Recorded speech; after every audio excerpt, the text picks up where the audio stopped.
The terms Semitic and anti-Semitic carry significant historical and cultural weight, rooted in linguistic scholarship and shaped by social dynamics. This article explores the origins, meanings, and evolving perceptions of these terms, examining the distinctions between Semitic and anti-Semitic, addressing common confusions with phonetically similar words, tracing the historical shift in anti-Semitic's connotation, and analyzing related negative language and stereotypes associated with Jews. The following provides a comprehensive and unbiased summary, focusing on the linguistic and social dimensions of these terms while situating the historical use of anti-Semitic in the context of post-1945 moral shifts, without delving into specific events like the Holocaust or debates about its accuracy. Defining Semitic and anti-Semitic. The term Semitic originated in the late 18th century, coined by German scholars August Ludwig von Schlosser and Johann Gottfried Eichhorn. It describes a family of languages, including Hebrew, Arabic, and Aramaic, spoken by peoples in the Middle East, such as Jews, Arabs, and ancient Akkadians. The term derives from Shem, a biblical figure whose descendants were thought to include these groups. Semitic is a neutral descriptor, used in linguistics to classify languages with shared grammatical and lexical features, and in anthropology to denote associated cultures. A Semite refers to a person belonging to these linguistic or cultural groups, encompassing Jews, Arabs, and others. In contrast, anti-Semitic emerged in 1879, coined by German journalist Wilhelm Marr in his pamphlet The Way to Victory of Germanism over Judaism.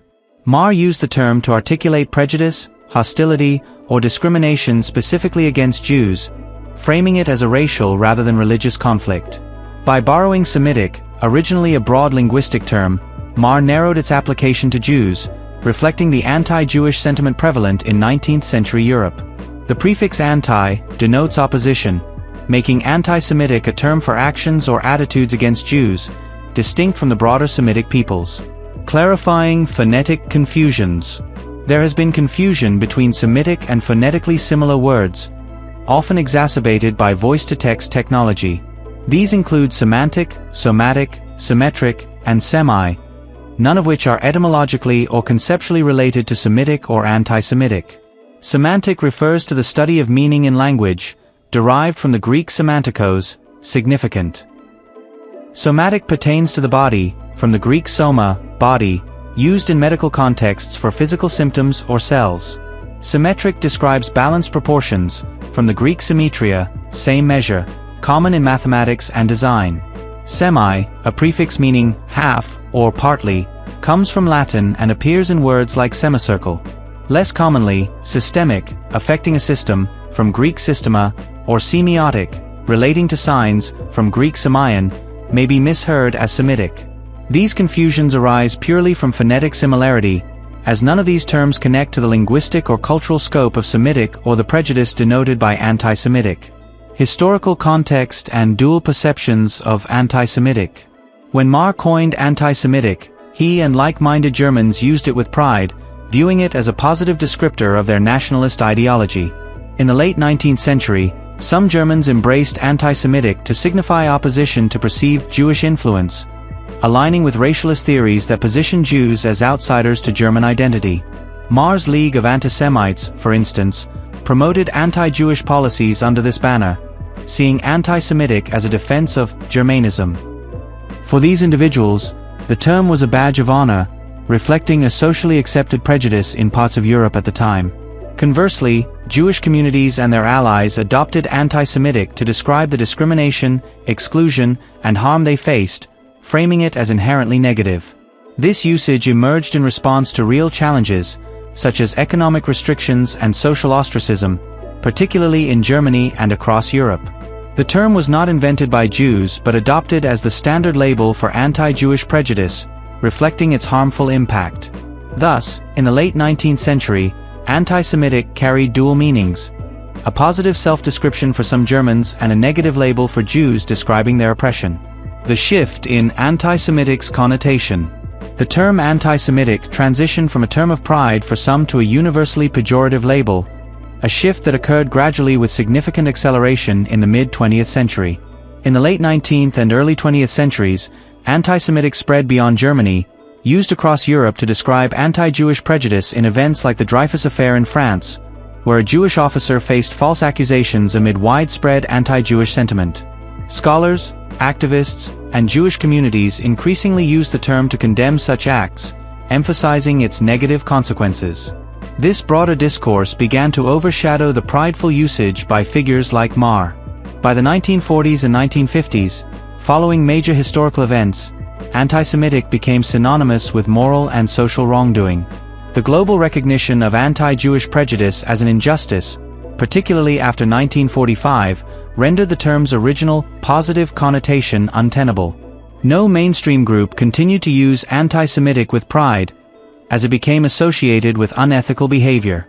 Today, in 2025, anti-Semitic is exclusively a pejorative term, used by Jews and others to denounce acts ranging from overt hostility, such as vandalism, to subtler forms like stereotypes or criticism of Israel perceived as crossing into prejudice.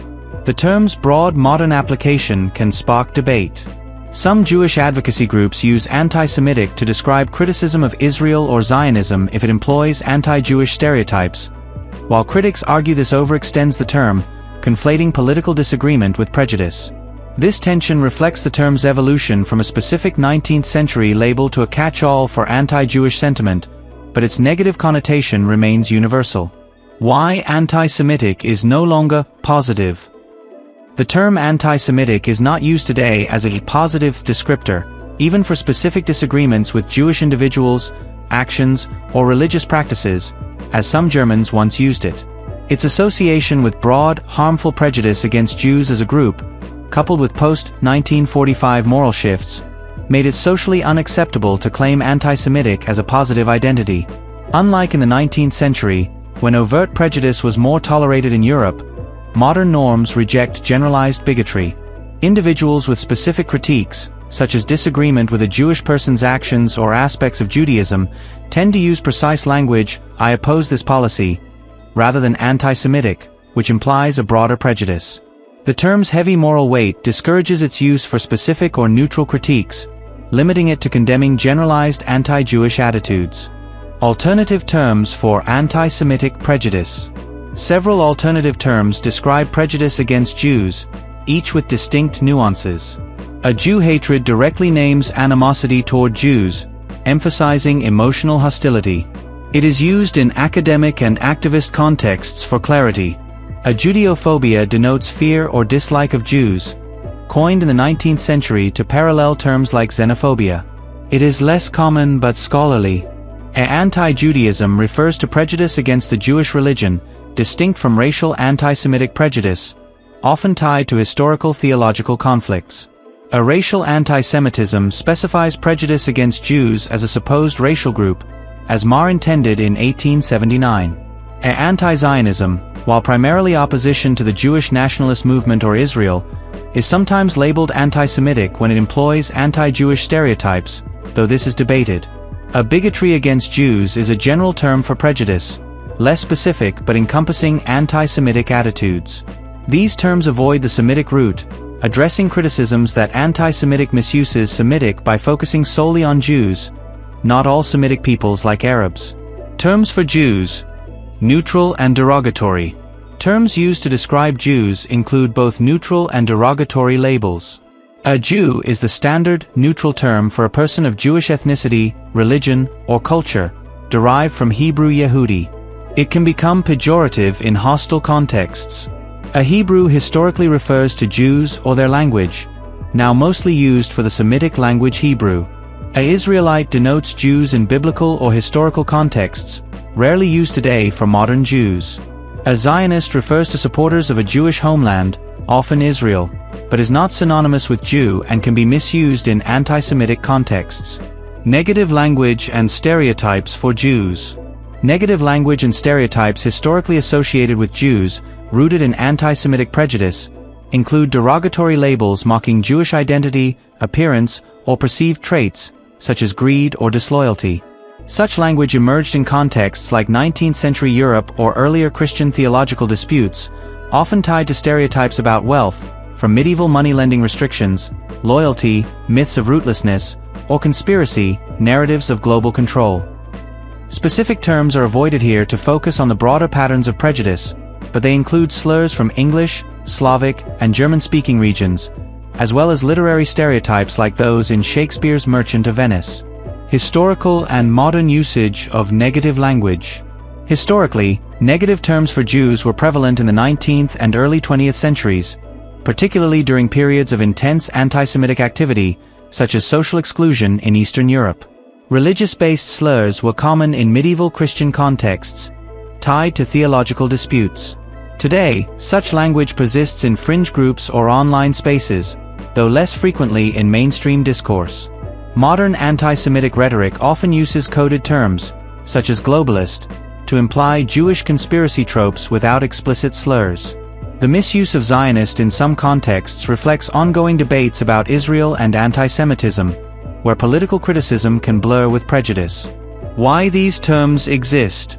Negative language and stereotypes arose from historical anti-Semitic dynamics. Religious conflicts, particularly medieval Christian accusations, fueled myths like false claims of Jewish responsibility for Christian suffering. Economic restrictions, such as bans on Jews owning land, pushed them into moneylending, fueling stereotypes about greed. 19th-century racial theories, as seen in Marr's anti-Semitic framing, portrayed Jews as a distinct, inferior group. Modern geopolitical tensions, particularly around Israel, have introduced terms like Zionist as proxies for anti-Semitic sentiment in some cases. Conclusion. The terms Semitic and anti-Semitic encapsulate a complex interplay of linguistic origins and social evolution. Semitic remains a neutral term for a language family and its peoples, while anti-Semitic, coined by Wilhelm Marr to express anti-Jewish prejudice, transitioned from a prideful label among some 19th-century Germans to a universally negative term for bigotry by the mid-20th century. This shift, driven by global recognition of anti-Jewish prejudices harms post-1945, eliminated its positive connotation. Phonetic confusions with terms like semantic or somatic highlight the need for clarity, as these have no relation to Semitic.